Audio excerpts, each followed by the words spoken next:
become a millionaire as a kid. In this video, I'm going to talk about exactly that. Parents, if you want your kids to be millionaires, by the way, that means you're going to become one with them. I'm going to tell you step by step how to do it. And at the end of the video, I'm going to give you an amazing gift that you are going to want to listen to for you and your family.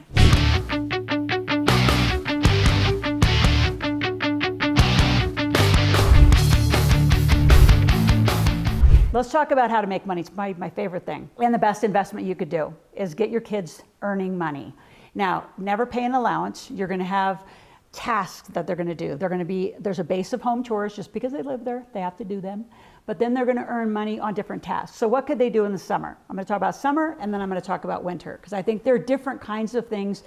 But also, kids get bored, right? They get super bored, and you want them to have a lot of experiences, right? They might want to do something for a little while, and guess what? They're going to learn, I really don't like to do that. I want to do more of that. I want to do something like that. So unless you let them experiment on a lot of little cash machines, I call them, they really don't know who they really want to be. So don't have them do anything for too long. So let's look at the summer, then we'll look at the winter.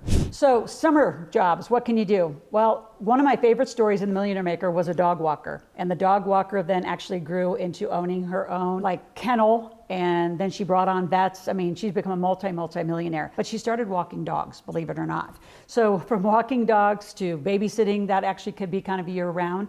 But if kids are super busy and they're student athletes, which mine are, it makes it harder during the school year. So great summer, pick up some big babysitting jobs. By the way, call yourself a nanny and you'll make more money.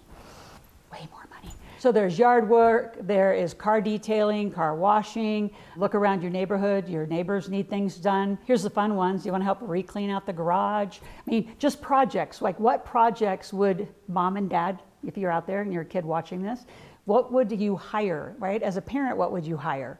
Cleaning swimming pools. I actually have some teenagers that actually started cleaning out swimming pools. Cleaning up, again, landscaping is a big one. You can charge a lot more money. Gutter cleaning. There's tons of things. So just think, what could you do that you're going to hire that instead of hiring somebody else, you hire your kids and let them experiment being in business. Technical stuff, they're all social, right? They're all on social media. They all know how to do technical stuff. So they could do, build birthday cards. They could build anniversary cards, graduation cards, thank you cards. There's tons of tasks. So just sit down with your kids, make a list of all the tasks that they like to do, that they want to do, and start that 21st century lemonade stand with them.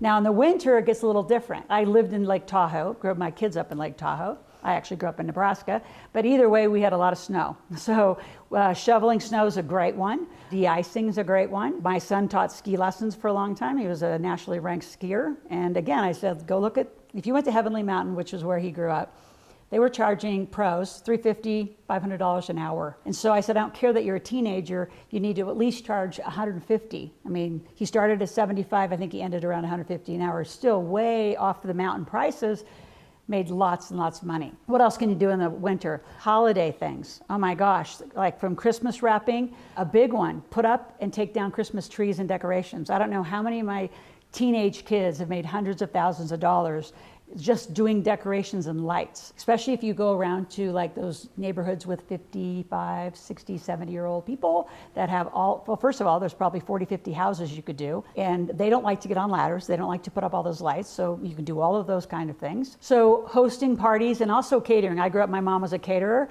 so I remember a lot of our kids. I know my son went to work for a caterer during the winter time, right, just to help deliver, and he knew how to do it. So what can your kids do? What does your family do? If you are out there saying, well, we don't do anything, well, you need to kind of put your head up and look around, because there's a lot of things that people get hired to do that are short-term personal shopping. I hate shopping. I hire somebody around October, November to do all my Christmas shopping. I can't, shopping's just an odd thing, but we'll get back to that. So what do you like to do? What are you and kids going to sit down? You're going to put a task together and you're going to negotiate what that's worth. So your kids can actually make however much they want per month. They don't have to have an allowance, which is like being an employee on a fixed income. I don't want fixed incomes ever in your family. And you parents, if you're serious about this, start an LLC. The kids can work for the company. You get all the tax deductions and you truly get the full benefit of living corporate life. Remember, the system's not broke. It was built that the wealthy live corporate life. They don't have individual income. You want to start showing your kids proper credit card use. So what does that mean between 12 and 18 or 14 and 18, whatever year you decide to do this? Well, that means parents, you are either going to get the credit card and you're either going to make them an authorized user, or you're going to get the credit card in your name, which then affects your credit, which means you have to be like very responsible and have a plan around this. But the kid can start using the credit card. So my kids had started using credit cards early in their teenage years, early. And they know they have a limit. Now, is there actually a limit on the card? Maybe, maybe not.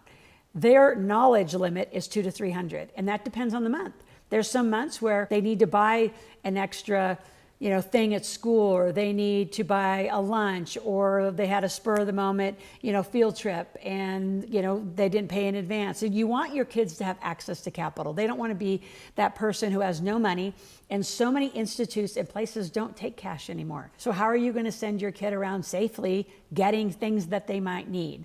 And again, I put safety above all of it, which is the conversation you got to have. It can either be an authorized user, it can be yours. If it's a corporate card and you attach it, I'd be very careful. That was one of my little blunders I made early on with my son. I put him under our big American Express card, our corporate card, which was spending hundreds of thousands a month. But the kid, it kind of crashed his credit. It's a bad idea. So I'll be the first to tell you, I didn't do everything perfect, but I figured it all out, which is why I'm out here telling you, figure it out. So be careful with that. The other mistake I see a lot of you parents doing is you're putting them under your company card. I see this a lot with the Georgia Southern football team that we're doing a lot of work with, that the student athlete is still under their parents' credit card, whether it's a company card or card. Once you're 18, you have to have your own. At the end of the video, I'm going to give you access to the video that we actually taught to the Georgia Southern football team about how to open an account at 18 years old, and that's your birthday present, man. That day, that morning, that kid's ready for it because you've been grooming them how to use a card. So call it $200 a month or $300 or whatever you've allocated, or maybe it just be $100. By the way, just a little extra on their phone for safety, put an Uber account on there. A lot of Ubers won't pick them up, but in a dire emergency, I've known it to happen, they can call a taxi. You've got to figure out how to get safety around your kids in this crazy day and age. Back to money. So when you do the limit every month, you're going to have to set up a money day. So when that statement comes, or you can print it offline, you have to make them go through it, because kids don't see money. Most adults don't see money. Money's been wired here and ACH'd here, and you don't actually see, the old school ways to write checks, and you actually paid bills. Once you set things on auto, you better be double checking them. I don't know how many instances. I had it happen to myself on my internet. For some reason, the card that it was automatically attached to glitched, and 3 or 4 months wasn't being paid, and they were going to shut me off. Like, you have to pay attention. You have to pay attention. That was years ago. But those things happen to everybody that puts everything on auto and thinks life's just going to be grand. Every month, you've got to have at least double check your auto pays and have your child go through. If they get to spend money, they should get receipts. And even though that's old school, you got to get that behavior. They have to notice that they're spending, they're going to need to pay. And then how you pay. If you pay it automatically, you pay from your account, you pay from your kid's account, you share. So if my daughter, who's 15, not 18 yet, she wants to buy things, she wants a gift for a friend for her birthday, or she wants to buy something that she wants, and that's going to be on hers. Then on that reconciliation day, she has to pay me, and then I'll do the auto pay, or we'll split the payments. She pays part from her account, I pay part from my account. You have to get them in the rhythm. I can promise you, if you don't, you will be sorry. Sharon Lechter tells the story all the time.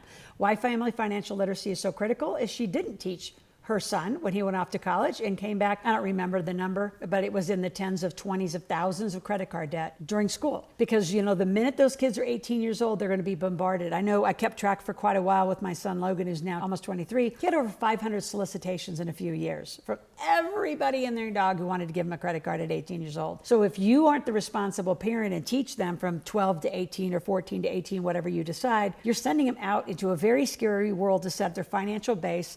And typically it's a disaster. The only reason that people are scared of credit cards is they didn't know how to use them properly in the beginning. Parents, it's your job. You're going to have to take advantage of it. So a lot we have to teach you. In fact, right now, if you want to go back and search in the channel for just the use of credit cards, use of funding for you as a parent, I have tons of content here on the channel about those two topics. So if you're enjoying this and you really want to come closer, learn the concepts, and really step-by-step be guided through the process, I have an application in the link below. I'm also going to give you a bonus gift. Never pay your kids an allowance. So when you click on the link, it'll pop up. Be never pay your kids an allowance, and then there'll be an application I want you to fill out. It's just quick, 30 seconds. What is it that you want to know about money? What is it that you want to know about generational wealth and making your kid a millionaire? And by the way, kids, if you're out there, you can fill out that application too. Send it in. We'll talk to one of our senior members of our team, and we're going to get right back to you. I would love to coach you on how I made my kid millionaires, how you can do it as well. See you tomorrow.